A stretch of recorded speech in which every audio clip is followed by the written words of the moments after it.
지난주 설교 제목에 이어서 오늘도 총체적이라는 표현이 제목에 들어가 있는데요. 이 시편 86편을 총체적으로 다 살 필요는 없지만 어떤 주제의 관점에서 특정한 부분을 좀 주목해서 보려고 합니다.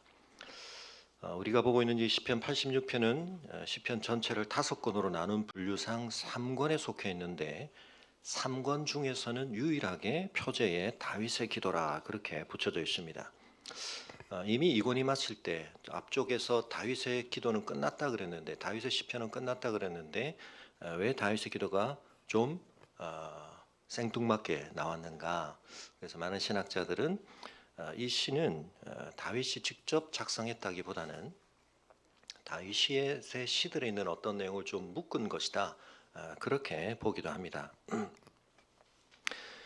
그런 관점에서 이 시 전체의 구조나 흐름에 대해서 굉장히 다양한 의견들이 있는데 오늘 제가 좀 주목하려고 하는 것은 우리 번역상으로는 좀 눈에 띄지 않는 부분에 집중을 해서 이 시의 흐름을 좀 확인해 보려고 합니다. 우리 시에는 이 표현 자체가 아예 나타나질 않습니다. 그 어떤 접속사의 개념인데 그러나 그 내용을 가지고 보게 되면 이 시의 전체 구조가 상당히 확연하게 눈에 띄게 되고 오늘 그 부분에 좀 집중을 하려고 합니다. 번역을 하자면 어떤 표현이 사실은 이 시에서 반복적으로 강조가 되고 있느냐면 때문입니다라고 하는 표현입니다. 키라고 하는 접속사인데 이유를 설명하는 거죠. 또는 그 어떤 것의 근거를 얘기하는 것입니다. 그래서 1절, 2절, 3절, 4절, 5절 사실은 이 내용들이 전부 다 때문입니다로 연결됩니다. 예를 들면 1절 같은 경우 여호와여 당신의 귀를 기울여 저에게 응답하소서 저는 가난하고 궁핍하기 때문입니다. 이렇게 번역을 하면 오히려 이게 눈에 띄는 거거든요. 저의 영혼을 지켜주옵소서 저는 경건한 사람이기 때문입니다. 주여 저에게 은혜를 주옵소서 저는 온종일 당신께 부르짖을 것이기 또는 부르짖기 때문입니다. 이렇게 다 연결이 됩니다. 그리고는 5절에도 그 표현이 나타나고요. 그 다음에 7절, 10절, 13절, 17절 총 9번에 걸쳐서 이 시 전체에 계속해서 때문입니다. 때문입니다. 때문입니다. 나옵니다. 자, 이 점을 가지고 먼저 우리의 기도의 총체적 측면을 생각할 때 제가 지난주에도 말씀드렸던 것처럼 총체적이라는 말은 어떤 부분적인 측면 또는 구성 요소에 우리가 집중을 할 필요도 있지만 그것들이 유기적으로 연결되어 드러나는 전체 측면을 함께 강조하는 것이다. 그렇게 말씀을 드렸는데 우리의 기도의 프랙티스와 관련해서 좀 이 시편을 통해서 우리가 어떤 부분을 좀 더 자극받을 필요가 있고 보완할 필요가 있는가. 우리 한국 교회에서 기도라고 했을 때 기도에 대해서 많이 강조되어지는 게 어느샌가 기도를 조금은 더 즉흥적이거나 감정적인 것과 연결을 시키는 경우들이 많습니다. 그래서 우리는 대표 기도를 할 때도 기도문을 쓰는 것에 대해서 어떤 장로님들은 뭐 다른 교회 얘기입니다만 그걸 굉장히 좀 부정적으로 생각하시거나 그것은 좀 적절한 기도가 아니다라고 생각을 하시는 분들도 계셨던 것 같아요. 네. 물론 우리가 하나님 앞에 인격적으로 드리는 기도이기 때문에 지금 이 순간 나의 온 마음과 생각을 다 모아서 드린다는 점에 있어서는 사전에 그것을 준비한다는 것은 바로 이 시점 지금의 나의 어떤 상태, 마음이 온전히 하나님 앞에 초점 맞춰지는 것과는 뭔가 거리가 있지 않을까라는 점도 우리가 그렇게 생각을 해볼 수 있습니다만 그러나 대표 기도라고 하는 것은 성도 전체를 함께 그 기도 속에 포함하여 하나님 앞에 드리는 기도이기 때문에 많은 것을 좀 고려해보고 또 씨름하며 정리해 드리는 기도로서 대표 기도를 준비하는 것이 저는 적절하다고 생각을 합니다. 근데 우리가 이제 이 신앙과 관련해서 이것은 우리가 완전한 진리에서 많이 다뤘습니다만 특히 이제 기계론적 철학이라든지 그런 근대의 이성주의의 공격에 대한 신앙적 방어를 하다가 우리가 어떤 흐름들하고 많이 손을 알게 모르게 잡게 되었냐면 낭만주의 혹은 실존주의 쪽이거든요. 그래서 이성에 대한 감정 중심, 실제에 대한 실존 중심. 물론 그렇다고 감정 실존이 우리와 무관하다는 뜻은 아닙니다. 근데 이쪽을 훨씬 더 강조하는 것이 복음주의적 영성에 굉장히 오히려 대표가 되어버렸는데, 사실 그 이전에 우리의 신앙의 여정에 있어서는 이성이라든지 또는 객관적 사실이라는 것과 우리의 신앙이 훨씬 더 깊이 관련이 많이 되어 있었는데, 그런 영역에서 이성과 과학과 이런 자연주의가 공격을 해오니까 우리는 물러서다가 보루를 만들고 여기를 우리의 신앙의 어떤 거점으로 삼아야 되겠다는 생각이 깔려 있는 겁니다. 근데 사실은 우리의 신앙은 정서, 감정의 영역과 실존의 영역 안에만 갇혀 있을 필요가 없고, 객관의 영역, 이성의 영역과 다 통합해서 총체적인 진리를 우리가 이제 믿어야 되는 거거든요. 그런 점에서 놓고 볼 때 우리가 이제 기도는 굉장히 오버플로잉하는, 우리 안에 있는 뭔가가 솟구쳐 올라와서 즉흥적으로 이루어지는 것이어야 가장 좋은 기도다. 그렇지 않습니다. 더군다나 우리의 감정을 토로하는 것, 뭐 어떤 분들은 또 지나친 그런 기도에 대한 반감 때문에 기도에 너무 감정을 배제하는 것도 문제이긴 합니다만, 제가 말씀드리려고 하는 것은, 여러분, 때문입니다라는 이 표현이 우리의 어떤 기능과 관련해서 작용된다면 지정의 어느 쪽입니까? 그렇게 굳이 나누자면 그렇죠. 사고하는 쪽이거든요. 판단하는 쪽입니다. 그래서 우리의 기도와 사고가 긴밀히 관련이 돼야 됩니다. 생각하는 기도를 해야 됩니다. 생각을 멈춰버리고 생각을 비워버리고, 심지어 어떤 방언 기도에 대한 강조를 많이 하는 진영에서는 기도를 마치 어떤 무의식의 상태에서 이루어지는 자동적 어떤 그 작용이라고, 그렇게 될 때 하나님과 내가 더 깊은 교통을 하는 것처럼 우리가 착각을 하는 경우들이 많은데요. 이건 성경 기록에 대한 영감설에 있어서도 마찬가지입니다. 기계적 영감설. 소위 말하면 인간은 그저 타이핑을 하는 존재에 불과하고, 노스트라다무스가 어떤 뭔가 계시를 받는 것처럼 하나님께서 우리에게 어떤 작용을 하시되, 우리 안에 일어나는 어떤 작용은 모두 다가 배제가 되고 나는 그냥 기계적이고 내 의식이나 내 반성적 사고를 전혀 관여시키지 않은 상태에서 하나님의 계시를 전달하는 통로가 된다. 이렇게 되면 인간의 개입의 여지를 최소화하기 때문에 그렇게 전달되는 계시의 순전성, 하나님의 뜻의 무호성이 훨씬 더 잘 보장된다고 생각하지만, 우리는 그렇게 성경이 기록됐다고 보지 않습니다. 우리는 유기적 영감설을 믿습니다. 여기서 유기적이라는 말이 제가 강조하려고 하는 총체적하고 연결이 된 거죠. 인격적이고 유기적인 연결성. 그래서 성경 기록자 자신들의 자아나 그의 배경 지식이나 그의 삶의 많은 것들이 오히려 충실하게 보존되고, 심지어는 발휘되는 가운데서도 하나님의 뜻이 온전하게 전달될 수 있도록 하셨다. 그래서 사복음서가 다 색깔이 다른 것이고, 바울의 서신서 속에는 그 시대의 상황이 묻어 있는 것이고, 그렇게 되는 겁니다. 그래서 우리는 하나님의 직통 계시라든지 이런 거 생각할 때 인간이 뭔가 텅 비워지고 관이 되어서 하나님의 뭔가가 일어나는데 아무런 인간적 저항이 없는 그런 상태가 되어야 하나님의 뜻이 잘 전달된다고 생각하면 그렇지 않습니다. 우리가 성령으로 충만해진다는 것도 뒤에서도 다시 얘기해 드리겠습니다만, 그래서 사실은 성령 충만해지는 것은 귀신 들림하고 다르다. 자주 말씀드렸죠. 귀신이 들리면 우리의 자아가 무화됩니다. 자아가 억압되고요. 근데 성령 충만해진다는 것은 하나님의 형상으로 지음받은 내 존재, 나의 고유한 존재성이 극대화되는 겁니다. 온전해지는 겁니다. 그 사람 다움이 가장 충만하게 꼽히는 상태가 되는 겁니다. 그런 상태가 되어지지만 하나님과의 더 깊은 교통과 사귐 속에 들어가는 거거든요.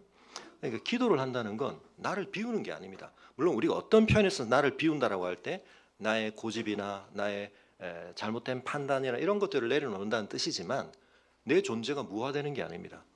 내가 오히려 더 충실해지는 겁니다. 우리가 성령으로 충만해질수록. 그래서 우리가 가진 인간의 기능 중에 사고의 기능을 빼고 기도하는 게 아닙니다. 생각을 덜 하거나 생각을 안 하는 게 아니라 생각을 더 충실하게, 생각을 더 올바르게 하는 것이 참된 기도의 길입니다. 그러나 그 생각이 그럼 무엇으로 인도를 받아야 되는가? 그것이 바로 하나님의 계시, 하나님의 말씀을 깊이 우리가 많이 묵상하고 또는 암송하고 있는 것이 우리의 기도에 굉장히 도움이 되는 것은, 그럴 때 하나님께서 그러한 말씀들 가운데 우리가 깨닫고 또 품었던 것들을 통하여서 그것들이 더 밝히 드러나게 하시고 인도해 주시는 것입니다. 그래서 여러분, 우리의 기도 속에 우리의 생각이 물론 하나님의 진리에 따른 또 성령께서 조명해 주심과 함께 동반되어지는 생각이 충실해져야 한다. 그래서 이 시편 전체에서는 때문에 사고가 계속 작용하는 거죠.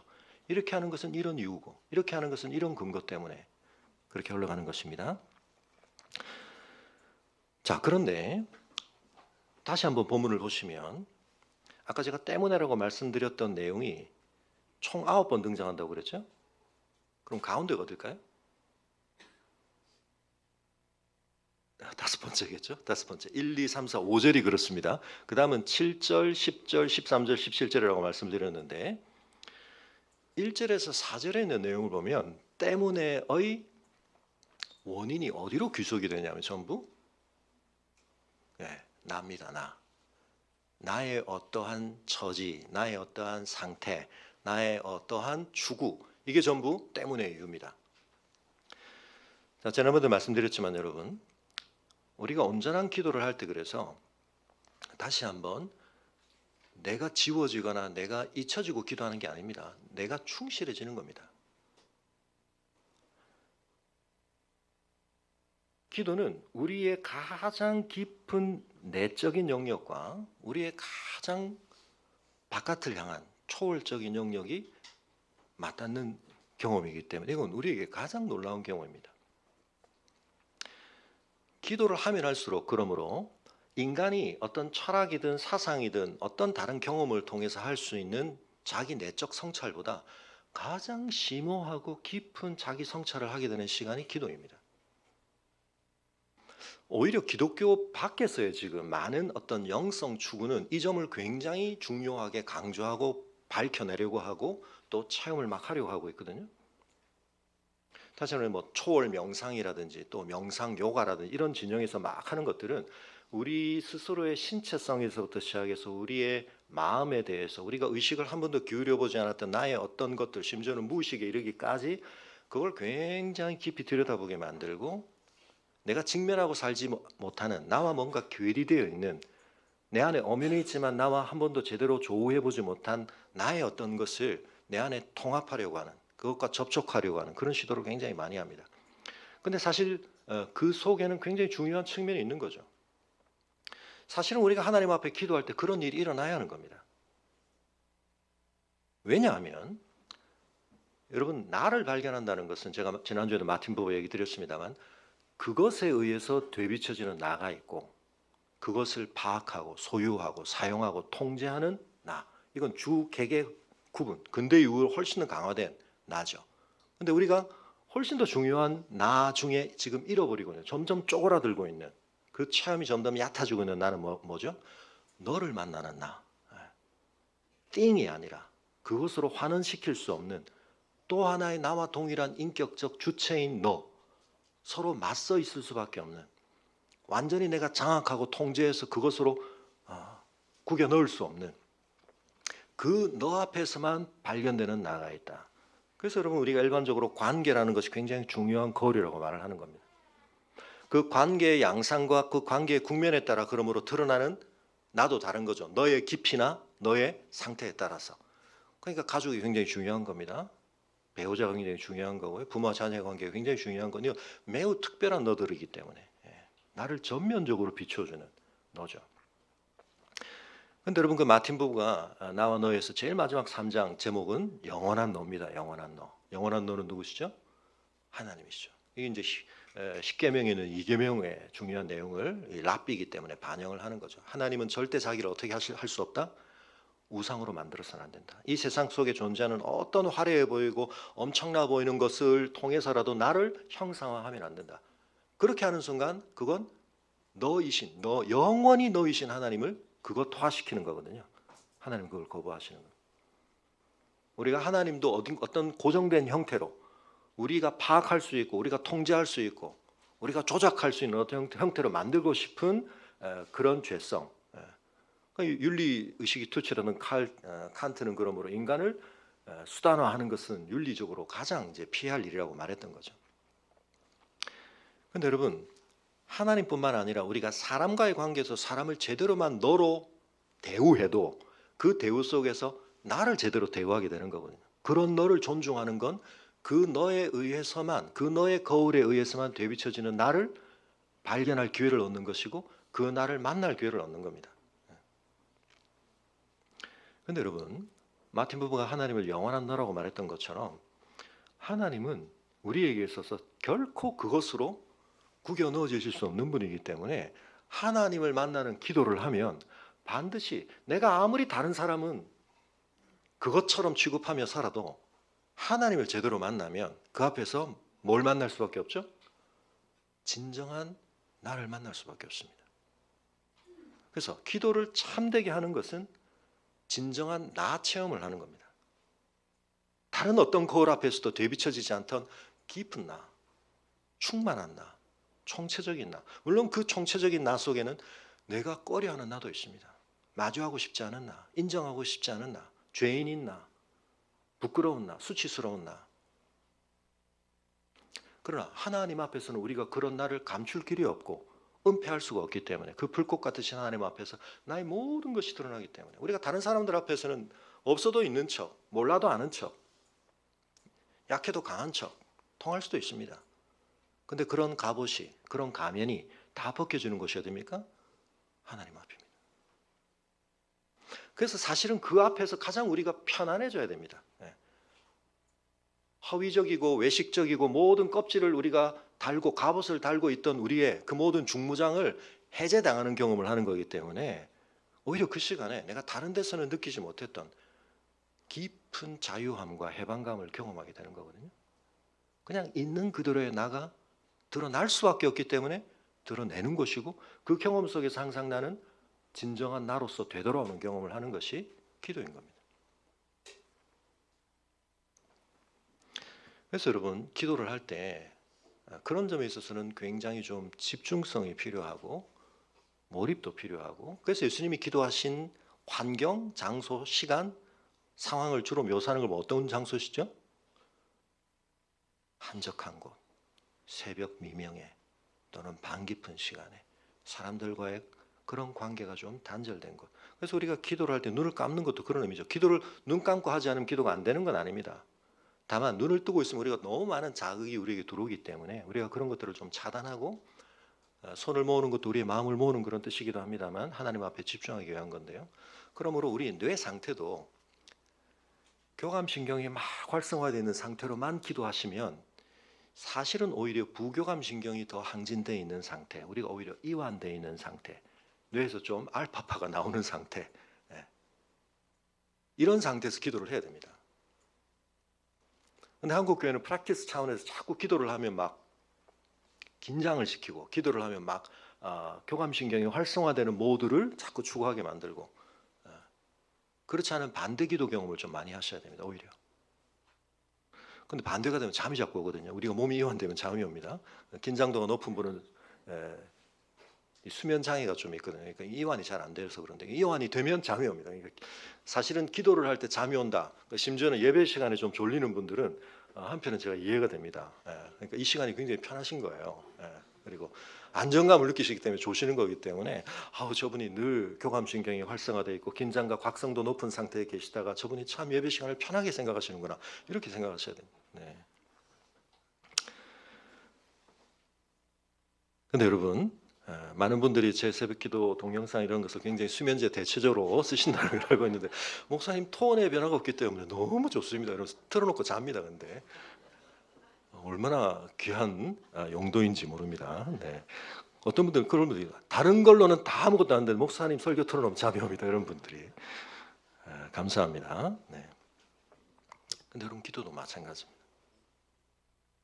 자다가 좀 졸리실 수도 있는데요. 물론 이제 딴 생각이 나고 흩어진다. 근데 사실은 그게 뭐냐면 우리 생각을 우리는 몰입도를 높여서 각성도를 높여서 하나만 집중하는 생각을 자꾸 하는데 우리가 편안해지면 사실은 많은 생각들의 융합이 일어나고 방사적인 연결이 일어나기 때문에 사실은 그런 모드 속에서만 또 하나님께서 우리에게 주시는 영감이 더 있기도 하고 또 어떤 것들에 대해서 우리의 생각이 닫혀 있거나 막혀 있던 부분들이 놀랍게 관점이 열리기도 하고 내가 보고 있던 문제에 대해서 전혀 생각하지 못했던 새로운 어떤 지향점을 보게 되기도 하고 그렇게 되는 것입니다.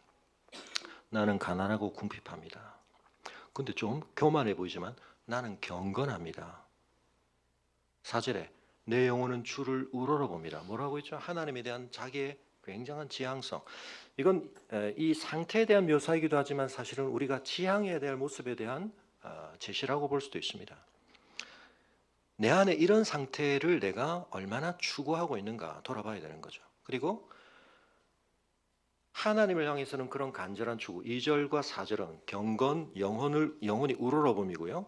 1절과 3절은 보면 자신의 어떤 빈곤함이나 자신의 어려움의 처지를 하나님 앞에 인정하는 겁니다. 가난하고 궁핍합니다. 저에게는 주님의 은혜가 절실히 필요합니다. 그래서 제가 이렇게 부르짖습니다.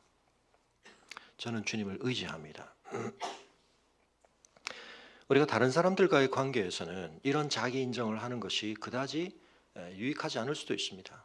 우리가 체면을 차려야 할 경우도 있고 내 약점을 안 보여줘야 나중에 내가 험한 꼴을 안 당한다 이런 생각을 할 수도 있고 살다 보면 우리가 이제 그런 것들 때문에 자꾸 갑옷을 입고 내 진짜의 모습과는 다른 모습을 자꾸 사람들 앞에 보여야 한다는 부담 또 그렇게 사는 게 인생의 처세술이요 삶의 지혜라고 우리가 자꾸 생각을 하게 됩니다만 그러다 보면 나하고 괴리가 자꾸 발생합니다.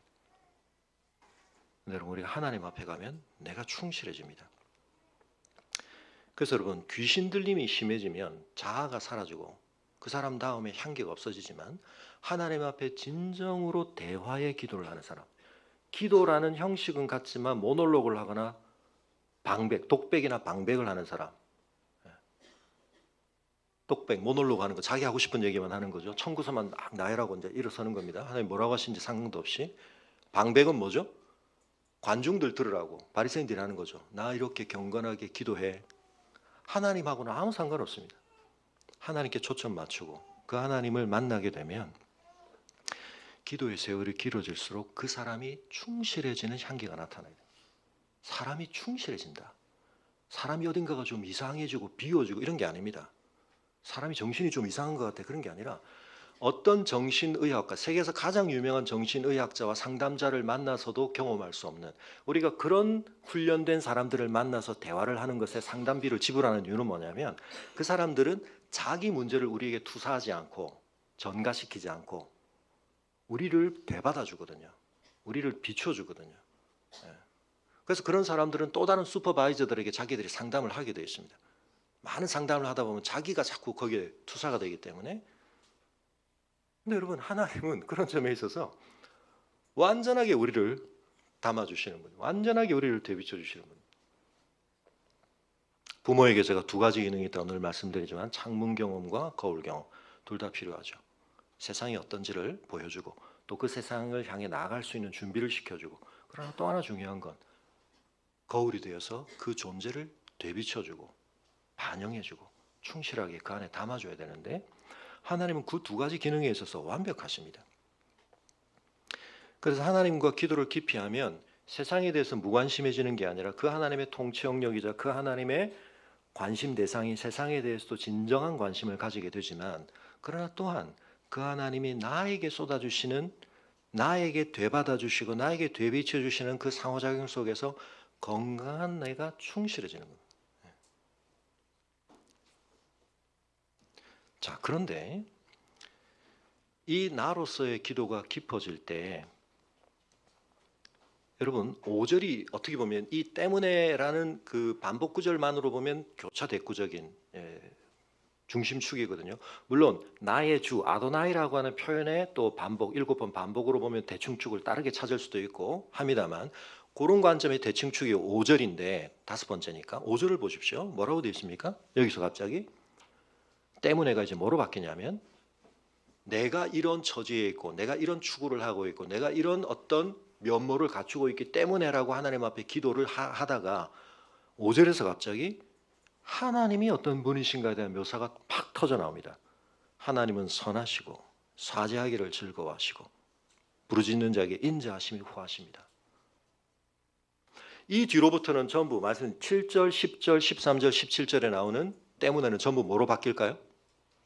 네, 하나님이 이런 분이기 때문에 하나님이 이렇게 하시거나 하실 것이기 때문에 또 이렇게 하셨기 때문에 로 바뀝니다. 나로부터 시작하지만 내 안에 함몰되고 내 안에 갇히고 마는 게 아니라 그런 나를 되비춰 주시는 하나님께로 내 마음이 연결되면서 하나님에 대한 인정과 하나님에 대한 찬송과 하나님에 대한 새로운 발견과 이렇게 가는 겁니다. 그래서 주는 선하시다. 굉장히 단언형이라고 굉장히 강조가 되어 있는 거예요. 여러분 뒤에 나오지만 사실은 다른 신들과 비교할 때 하나님의 능력에 대한 하나님의 행하심에 대한 강조도 있습니다. 하나님의 위대하신 기이한 일을 행하신 하나님의 위대하심에 대한 강조도 있습니다. 하나님의 놀라운 지식에 대한 강조도 있습니다. 그런데 여러분 하나님이 우리보다 지혜가 많으시고 권능이 충만하시다는 것을 아는 것은 성경으로 계시하신 하나님을 모르는 사람들 중에서도 꽤 많은 사람들이 막연하게 초월자에 대해서 인정하는 속성 또는 어떤 자질, 능력입니다. 그런데 성경이 하나님을 계시함에 있어서 훨씬 더 중요하게 바꿔 말하면 우리에게 그것이 깨달아지는 것이 참 어렵기는 하지만 굉장히 우리가 반드시 받아야 하는 중요한 깨달음이 뭐냐면 하나님의 선하심입니다. 그래서 창세기 1장에서 엘로힘, 하나님의 권능성, 복수, 강조 복수로 하나님의 놀라운 권능을 강조하지만 그 하나님이 누구시라고요? 바로 2장 4절 이하부터 야훼 엘로힘. 그 하나님이 우리와 언약을 맺으시는 우리에게 선하신 하늘에 계신 우리 아버지시다. 전능하사 천지를 만드신 하나님 아버지시다. 여러분 그래서 이 5절의 터닝 포인트에서 굉장히 중요한 건 하나님의 선하심에 대한 깨달음입니다. 하나님이 나에게 선하시다. 심지어 교회 안에서 하나님의 말씀을 통해 하나님을 알아갈 기회를 가진 성도들 중에서도 하나님의 선하심을 실감하지 못하는 그런 상태에 있는 분들이 많습니다. 하나님이 나보다 뭔가 많은 걸 아시겠죠? 나보다 능력은 많으시겠죠? 근데 그 하나님이 나에게 선하시다? 글쎄요.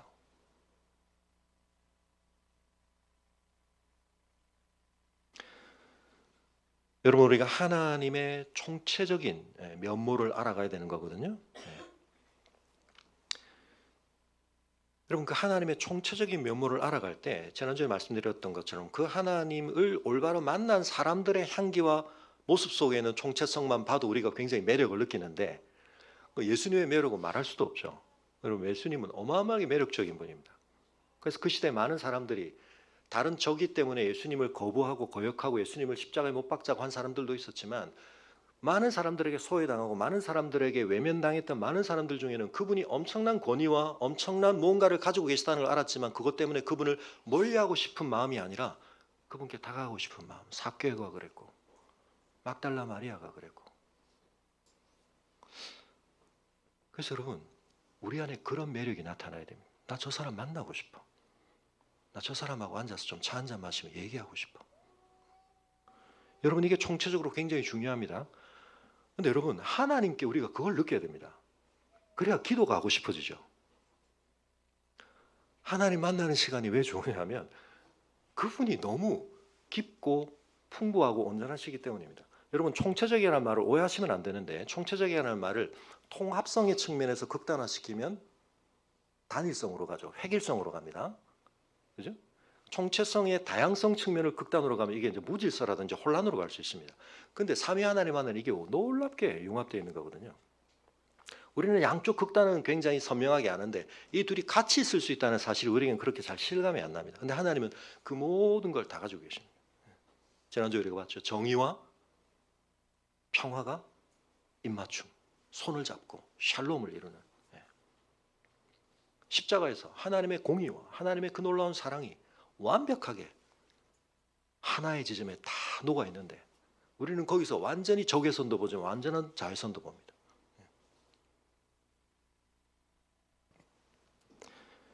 여러분 그래서 하나님 안에는 어마어마한 게 있습니다. 그런데 그 중에서도 우리에게 좀 더 분명하고 중요하게 하나님과의 인격적인 관계라고 했을 때 와닿아야 될 게 뭐냐면 하나님이 나에게 선하시다는 겁니다. 그래서 특별히 여러분 15절에도 하나님의 속성에 대한 또 집약된 표현이 있는데 이건 출애굽기 34장 6절에 있는 표현을 거의 그대로 옮겨놓은 겁니다. 주는 긍휼히 여기시며 은혜를 베푸시며 노하기를 더디하시며 인자와 진실이 풍성하신 하나님. 인자와 진실이 연결된 것 같지만 이것도 각각 하나씩 내요. 총 5개죠. 자, 근데 그 5개 중에 그럼 가운데는 또 어디입니까? 노하기를 더디하시며입니다. 그죠? 이거 조금 다르죠. 노하기를 더디하시긴 하시면 노하신다는 거거든요. 근데 요점과 긍휼, 은혜, 인자, 진실의 풍부 이거 좀 느낌이 다른데 그래서 이 시에는 지금 하나님을 우리에게 계시하실 때 하나님이 항상 총체적인 걸 드러내시는데 우리가 어느 쪽이 더 제대로 깨달아야 되는지를 아시기 때문에 강조를 좀 더 많이 하십니다. 근데 여러분 긍휼히 여기신다. 우리 번역상으로는 출애굽기 34장 6절은 이건 자비로 번역이 되어 있습니다. 자비 혹은 긍휼을 뜻하는 히브리어의 원어가 뭐라고요? 추상적 개념을 매우 구체적인 말어가 같이 쓰는 게 히브리어의 특징이라고 그러죠. 우리 신체 기관입니다. 자궁을 가진다는 뜻입니다. 하나님이 자궁을 가지고 계시다. 우리 하나님을 남성성으로만 생각하지만 하나님께서 자궁을 가지고 계시다. 생명을 잉태하고 그 안에서 그 생명이 가장 안전하게 보호받는 용납되어지는 어떤 그런 측면이죠. 근데 재밌는 거 한 가지는 여기 지금 중간에 강조된 노하기를 더디하시며 여러분 이건 그러면 신체의 기관과 관련해서 어떤 기관에 쓰였을까요? 아실 수가 없겠으니까 제가 빨리 답을 드리겠습니다. 코입니다. 코. 근데 어떤 코일까요? 긴 코입니다. 하나님이 긴 코를 가지고 계시다. 여러분 여기에 제 호흡 강조와 관련된 굉장히 근거 구절이 있습니다. 긴 코를 가진다는 말은 무슨 말일까요? 하나님이 호흡이 기시다는 뜻입니다. 긴 숨을 내쉰다는 뜻입니다. 자궁을 가지고 계시다는 표현이나 이런 표현들은 전부 하나님에 대한 신인 동명론적 표현이죠. 그러니까 우리의 경험에 있는 것을 비추어 하나님을 그려내는 겁니다. 우리가 그런 경험을 많이 하기 때문에 그걸 그렇게 묘사하는 게 이해 가능하도록 만드는 건데 그러므로 여러분 우리 성경의 고대 세계에서도 화가 막 일어날 때 뭘 해야 된다는 걸 알았다는 거죠? 깊은 호흡을 해야 된다는 걸 알았다는 겁니다. 그런 사람은 화를 어떻게 한다? 누그러뜨릴 줄 안다. 여러분 왜냐하면 이게 경감신경이 활성화되고 막 일어날 때 이완을 시켜야 되는 건데 누그러뜨려야 되는 건데 어떻게 해야 돼요? 심호흡해. 깊은 숨을 내쉬면 물론 하나님의 노는 우리의 노와는 분명히 다른 정당성과 공의로움이 있으십니다만 그러나 그 하나님이 그 노를 나타내시되 이 앞뒤를 둘러싸고 있는 이 점과 관련하여 지금 그 점을 부각시키는 거죠. 사실은 이럴 수 있습니다. 그 사람이 굉장히 나이스하고 친절하고 이런 것 같지만 우리가 다 한 성격 하는 면들이 있기 때문에 또 우리가 다 약점들이 있기 때문에 어디가 딱 건드려지면 우리가 못 참는 부분들이 있습니다. 그죠? 굉장히 인내를 잘하지만 몸의 자극도 그렇고요. 감정적으로 그렇고 뭐 하나에 딱 건드리면 우리가 발끈하게 되는 면들이 있고 또 앞서의 어떤 상황들이 있다 보니까 그 사람의 어떤 그런 부분들이 한계에 도달해 있다가 그 시점에 어디를 탁 건드리면 우리가 발끈하기도 하고 그렇습니다만 여러분 우리 자녀들에게 그래서 부모들이 노를 어떻게 표현하는 거 굉장히 중요한 겁니다. 그래서 성경에서도 자녀들에게 노함에 있어서 부모들이 어떻게 컨트롤해야 되는가 여러 가지 자문이나 신약에서도 교훈을 주시는데요. 자녀 여러분 부모님들이 여러분에게 노할 때도 그 속에 뭐가 있다는 걸 알아야 됩니까? 여러분을 향한 사랑이 있습니다. 사실 우리의 정서라는 게 이렇게 딱 나눠져 있지 않기 때문에 화라는 것과 굉장히 유사한 연결점들이 어디 있냐면 불안이라든지 이게 다 이제 교감신경이 활성화될 때 우리에게 나타나는 어떤 스펙트럼 중에 있는데 어떨 때 부모들이 화를 내냐면 물론 여러분이 대놓고 부모님에게 노엽게 할 작정으로 부모님을 무시하거나 뭐 이러면 도전하고 이러면 부모님 화납니다. 근데 그거 아닌데 나는 뭐 나쁜 의도를 가지고 한 건 아닌데 이럴 때 근데 예를 들면 여러분이 위험에 처해 있다. 때로 그럴 때 부모님이 화난 것처럼 볼 수 있습니다. 근데 왜 그렇죠? 여러분의 안전에 대한 엄청난 불안을 느끼기 때문에 그게 화로 연결될 때 그러지 마. 갑자기 소리를 진다든지 너 왜 이래? 물론 그게 또 여러분의 삶에서 계속 반복된다면 장기적으로 여러분의 삶에 어떤 어려움이나 위험에 계속 여러분이 빠질까 하는 것들을 염려하기 때문에 이제 그럴 수 있는데요. 화와 연결이 됩니다. 근데 이제 우리는 그게 잘 조절이 안 되죠. 그러니까 우리가 버럭 화를 내기도 하고 우리의 감정에 이제 우리가 충실해지기도 합니다만 하나님은 그렇지 않으십니다. 근데 여러분 어쨌든 제가 뭐 자주 이제 계속 말씀을 드리겠지만 여러분 하나님께서 노하기를 더디하신다. 뭐라고요? 성경적인 표현이 하나님이 긴 코를 가지고 계시다. 하나님이 깊은 심호흡을 하시며 화를 누그러뜨리신다는 뜻입니다. 그래서 호흡과 우리의 몸에 있어서의 이 이완 작용, 호흡을 통하여 우리를 내적으로 컨트롤하는, 사실은 이 화라는 게 그런 불안 반사 작용과 관련해서는 이건 굉장히 즉각적으로 나타나는 거거든요. 근데 거기에 대해서 우리가 어떤 이완을 하거나 개입을 하여 그 반사적 작용을 누그러뜨릴 수 있는 다른 채널이 별로 없습니다. 호흡을 하는 겁니다. 여러분, 아무튼 이러한 하나님의 면모들을 우리가 경험해 가게 될 때 우리는 하나님에 대한 신뢰가 더 깊어지게 되고, 오히려 이 어려움 속에서 어려움을 당했다는 사실은 우리에게 힘든 것이지만 하나님에 대해서 내가 알았던 것, 지식적으로는 알았지만 여러분 그걸 맛본다는 거 좀 다른 겁니다. 그래서 시편에서 계속 하나님의 선하심을 어떻게 알아라? 맛보아 알아라. 맛으로 안다는 건 여러분, 이건 아무리 뛰어난 문학 실력을 가진 사람이 묘사를 해도 내가 즉각적으로 내 혀로 맛보지 않은 걸 그 사람의 묘사를 통해서 경험하는 것과 그냥 내가 한번 맛보는 건 전혀 다른 겁니다. 그래서 여러분 이런 말씀도 좀 드리고 싶습니다. 어떤 분들은 그래서 저는 하나님의 선하심을 맛보고 싶은데 잘 안 맛봐져, 이런 분들 계시거든요. 그 다음에 하나님이 저에게 주시는 위로를 누리고 싶은데 잘 안 누려져요. 또 어떤 분은 근본적으로 하나님을 믿는다는 것 자체가 제가 잘 안 됩니다, 이런 분들이 계시는데, 여러분 사실은 그런 분들을 위해서도 제가 이런 호흡에 대한 강조를 좀 드리는 겁니다. 우리의 의식, 정서, 몸, 이게 다 긴밀히 총체적으로 연결이 되어 있기 때문에 내가 이런 어떤 불안의식이나 내 또는 민감도에 따라서 내가 사실은 굉장히 어떤 자극에 대한 어떤 상태들을 반복적으로 내 몸 안에 자꾸 경험하다 보면 내 몸 상태와 연결된 그 감정 상태는 나에게 굉장한 항상성을 가지고 많이 나타날 수가 있습니다. 그러니까 저는 남을 잘 못 믿어요, 또는 하나님이 그러시다고 저는 잘 신뢰가 안 돼요, 또는 저는 안심이 잘 안 돼요, 이런 분들은 죄송하지만 몸을 바꾸셔야 됩니다. 저는 믿고 싶은데 안 믿어져요. 그게 뭐냐면 우리 몸이 지금 그런 상태에 가 있기 때문에 몸을 바꿔야 내가 하나님 앞에서 받아들여진 것이 내 몸에 받아들여지는 데 있어서의 놀라운 변화가 나타납니다. 그래서 이건 다음에 또 말씀을 드리겠지만 하나님께서 진리를 우리에게 주시고 실현하신 것에 대해서 이렇게 여기라는 말씀을 꽤 많이 하십니다. 그렇게 여기라. 여기라가 뭡니까? 그건 사실인데 아닌 걸 그런 쪽으로 플라시보 효과를 얘기하시는 게 아니라 진정 그렇다 함에 대해서 너희가 그걸 너희 자신에게 받아들이라는 뜻입니다. 근데 그 작용과 관련 굉장히 중요한 부분이 몸에 이완이 안 돼서 그런 겁니다. 사실은 간단하게 말하면. 그러니까 몸에 힘을 빼는 건 그럼 어떻게 돼요? 그게 뭐라고요? 호흡을 하셔야 됩니다. 몸에 힘이 안 빠져요. 맞습니다. 긴장이 안 떨어져요. 맞습니다. 어떻게 하라고요? 호흡을 하셔야 됩니다. 그래서 내 방어벽을 좀 내려놓고 내가 나를 보호하는 것이 아니라 하나님 앞에 나를 맡긴다는 것에 대해서 우리의 경험이 깊어져 가야 되는데요. 그래서 주의 종에게 힘을 주시고, 여러분 여기서 주의 여종의 아들이라는 표현이 16절에 나타납니다. 이 15절을 앞뒤로 14절에는 뭐가 있냐면 이 사람이 이렇게 힘들었던 이유가 뭔지가 가장 구체적으로는 14절 가사에 등장합니다. 우리는 기도할 때 우리 어려운 온갖 상세한 보고를 하나님 앞에 드려야 될 것 같은데 사실은 그 하나님이 알고 계시거든요. 14절에 가서 교만한 자들이 일어나서 나를 치고 있고 포악한 자의 무리가 내 영혼을 찾는데, 이 교만함과 포악함이라는 것이 뭐와 연결됐는지 보십시오. 그들에 대한 마지막 묘사가 뭡니까?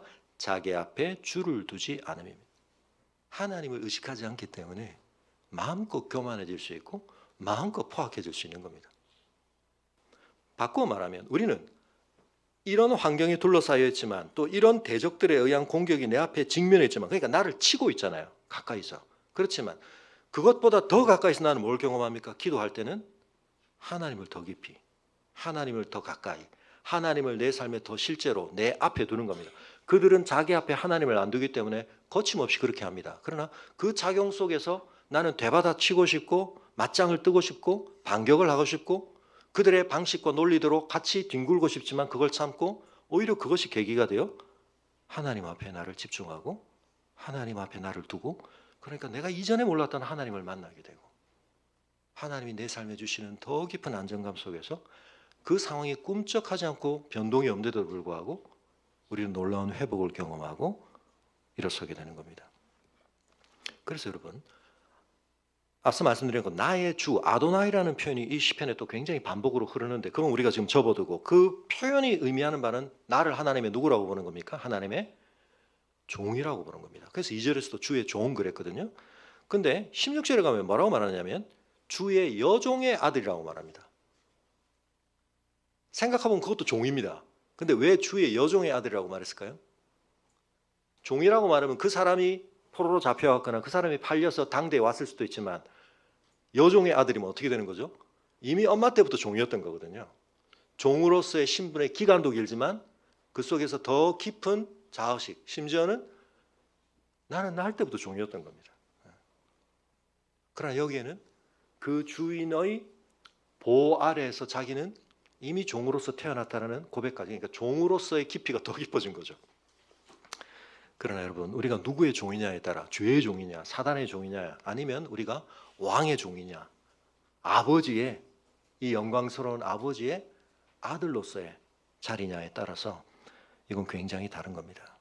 우리의 부자유함을 얘기하는 것이 아니라 하나님이 우리를 책임져 주신다는 것. 못 건들게 하시는 겁니다. 내 종을 왜 네가 건드려? 내 종은 나만 마음대로 하는 거야.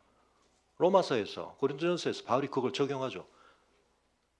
그분의 진정한 주권이 그 사람의 사회 속에서는 당신 밑에 일하는 사람으로 있지만, 심지어는 종으로 팔려 있지만 그 사람의 진짜 주인은 아버지 하나님이시라는 것 잊지 마라. 그러므로 그들을 대하는 데 있어서 주의해라. 17절에 그래서 은총의 표적을 내게 보이소서. 그러면 나를 미워하는 그들이 보고 부끄러워하리니 여호와여 주는 나를 돕고 위로하시는 하나님이시니다. 그런데 여러분, 우리에게는 이 은총의 표적이 주어졌죠. 뭐로요? 십자가를 통해서. 하나님의 은총의 표적이 만천하에 드러났습니다. 우리는 그 표적을 믿고 있는 자들입니다. 여러분, 그래서 오늘은 제가 최대한 줄여서 하려고 했지만 벌써 시간이 다 갔는데, 여러분 이런 시편들을 암송하시면서 이 시편의 용광로를 통과하시면서 이 시편의 정화기와 정수기를 통과하시면서 우리의 의식을 이 속에서 놀랍게 하나님의 은혜가 흘러가는 방향으로 만들어 가실 때 여러분 우리의 기도가 총체적으로 회복되어지고 우리 기도 속에 포함되어야 될 내용이 총체적으로 나를 더 깊이, 하나님을 더 깊이, 그리고 그 하나님에 대해서도 우리가 총체적으로 알아가되 특별히 하나님의 지극하신 선하심을 알아가시되, 여러분 다시 강조를 드리지만 그래서 기도하시기 전에 심호흡을 좀 깊이 하시고, 우리 푸른들 친구들 이번 주에 가서 박스 브리딩, 목사님이 가르치는 스퀘어 브리딩, 다음 제가 지금 뜰별로는 가르쳐 드리고 있는데 다음 주에 좀 말씀을 드리겠습니다. 특별히 스퀘어 브리딩 열심히 하고 차분하게, 그래서 여러분이 그 자리에서 하나님께서 나와 함께 하심을 경험하는, 내 인생에 어떻게 보면 가장 떨리고 가장 힘든 그 시험이지만 그 시험의 자리에서 하나님이 나와 함께 하신다 경험하는 우리 친구들이 될 수 있기를 바랍니다. 이 시편을 가사로 한 좀 오래된 찬양이 있는데 여러분 아시는지는 잘 모르겠습니다. 제가 중고등부 때 불렀던 찬양인데 우리가 그 찬양을 좀 부르고 우리의 온 삶이 하나님 앞에 기도이자 예배의 자리가 되기를 우리 구하는 찬송들을 좀 이어 부르고 우리 예배를 마치도록 하겠습니다. 우리의 찬양 속에서 이 고백이 우리의 것으로 체화되게 하여 주옵소서 하는 마음으로 함께 찬양하겠습니다.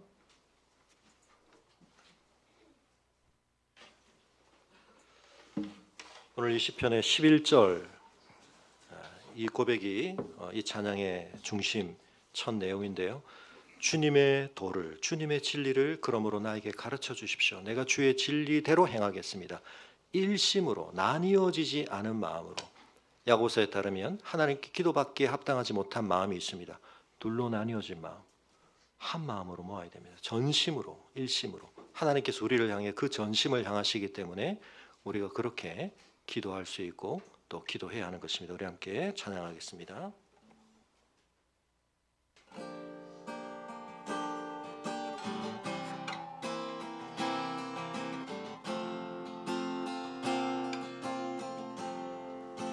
주님의 진리를 내게 가르치소서.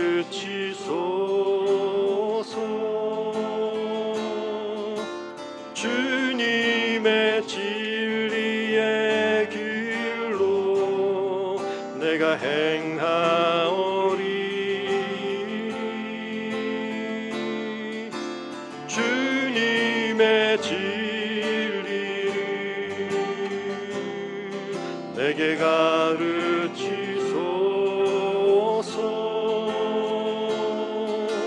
일심으로 주의 이름 경외하게 하소서.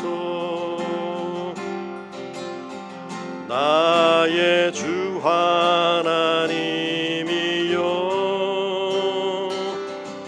찬양하리. 주의 이름 영원히 높이리라.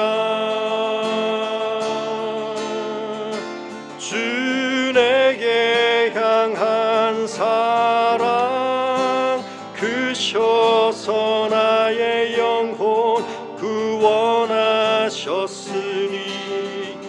주 찬양하리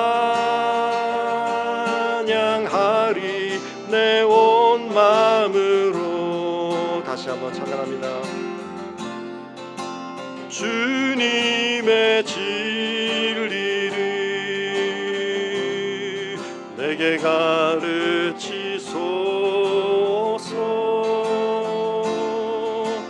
주님의 진리의 길로 내가 행하오리니. 주님의 진리를 내게 가르치소서. 일심으로 주의 이름 경외하게 하소서. 나의 주 하나님이여 찬양하리. 주의 이름 영원히 높이리라. 주 내게 향한 사랑 크셔서 나의 영혼 구원하셨으니 주 찬양하리.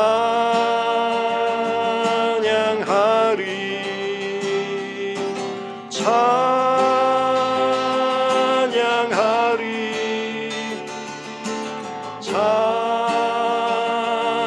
찬양하리 내 온 마음으로.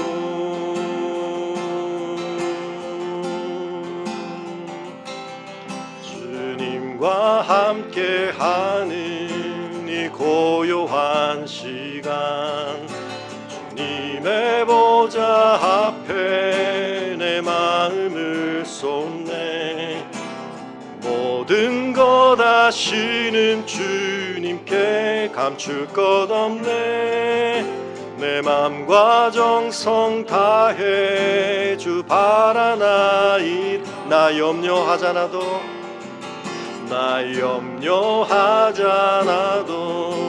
애쓸 것 아시니. 나 오직 주의 얼굴 구하게 하소서.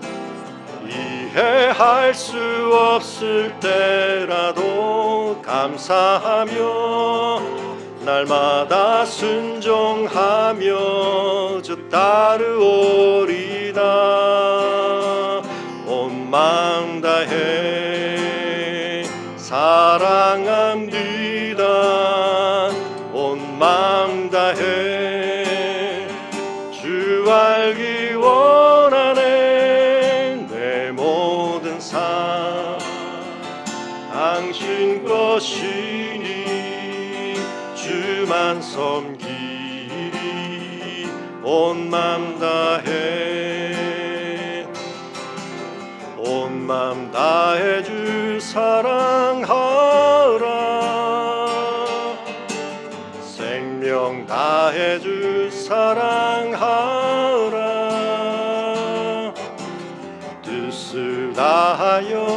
사랑하라.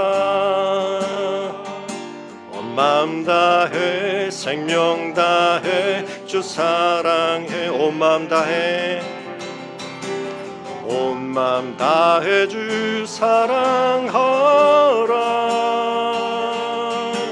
생명 다해 주 사랑하라. 다하여 사랑하라. 온 마음 다해 생명 다해 주 사랑해. 주 사랑해요.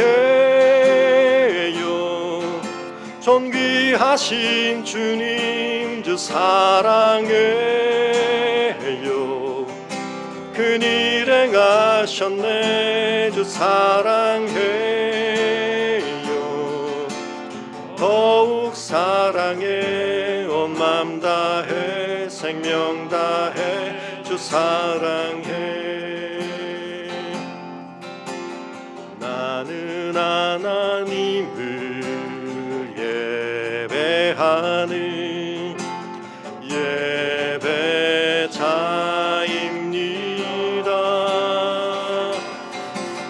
내가 서 있는 곳 어디서나 하나님을 예배합니다. 내 영혼 거룩한 은혜를 향하여 내 마음 완전한 하나님 향하여 이곳에서 바로 이 시간 하나님을 예배합니다. 따스한 성령님, 따스한 성령님, 마음으로 보내 내 몸을 감싸며 주어지는 평안함 만족함을 느끼네. 부르신 곳에서 나는 예배하네. 어떤 상황에도 나는 예배하네. 부르신 곳에서 나는 예배하네. 어떤 상황에도 나는 예배하네. 내가 걸어갈 때 길이 되고 살아갈 때 삶이 되는 그곳에서 예배하네.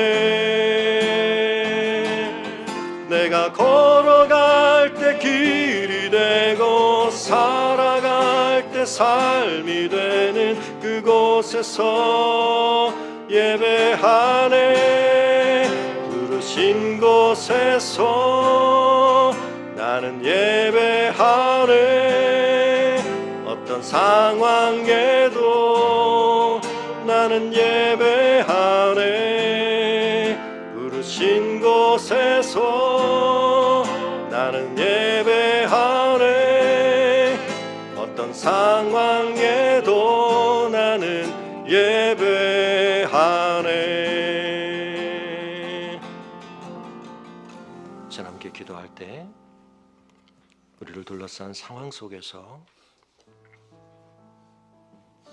그 자리가 우리의 기도의 자리일 수 있다는 것을, 그 자리가 우리의 예배의 자리일 수 있다는 것을 경험하게 하여 주옵소서.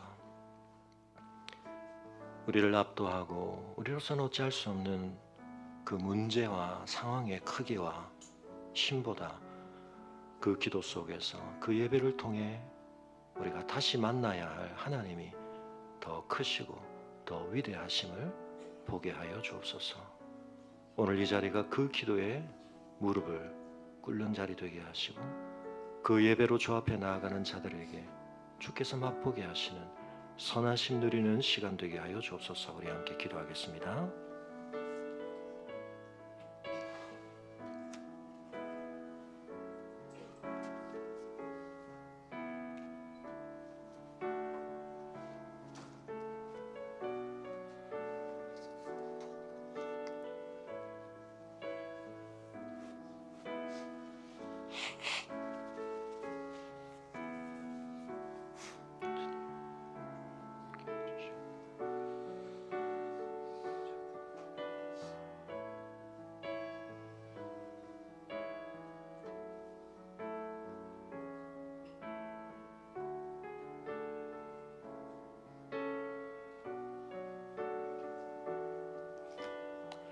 우리 함께 일어나서 헌신 찬양하겠습니다.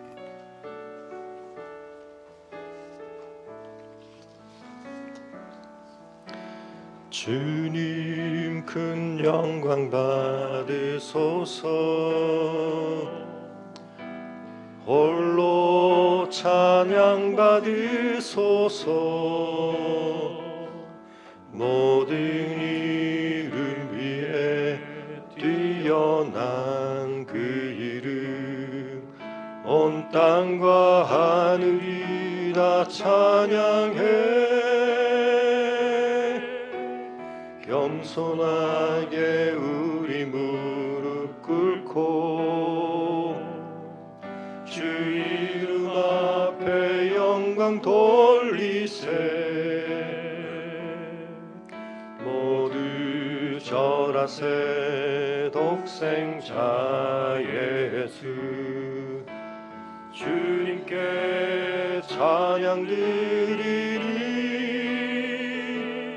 모든 영광과 존귀와 능력 받으소서. 받으소서. 영광과 존귀와 능력 받으소서. 받으소서. 그리스도 살아계신 하나님.